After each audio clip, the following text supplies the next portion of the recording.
Hello mga ka-trending, welcome back to ZK Trend.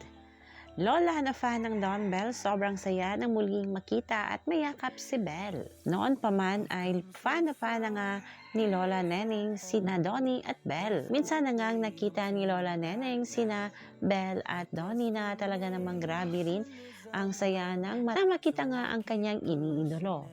Na ayon nga dito kay Lola Neneng ay talaga namang nawawala ang kanyang pagod at sakit sa katawan kapag makita nga niya itong ating Don Bell. Nang kasama nga si Bell sa Kapamilya Caravan sa Ati-Atihan Festival sa Aklan, na kung saan lugar nga ni Lola Neneng ay talaga namang hindi nagpahuli si Lola para makita at mayakap nga si Belinda. Nagpapasalamat si Lola Neneng sa lahat nga ng sumuporta sa kanya, ang Don Bell Worldwide, si Mami Bang at syempre kay Bel Mariano mismo, at nakita niya muli si Bel Mariano at mayakap.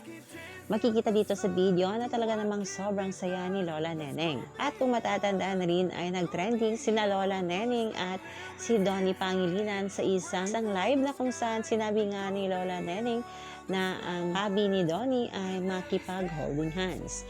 At narito nga ang pagkikita ni Bel Mariano at ang kanyang at ni Lola Neneng, at ipakita na rin natin ang pagkikita, ang first time na pagkikita ni Donnie at ni Lola Neneng.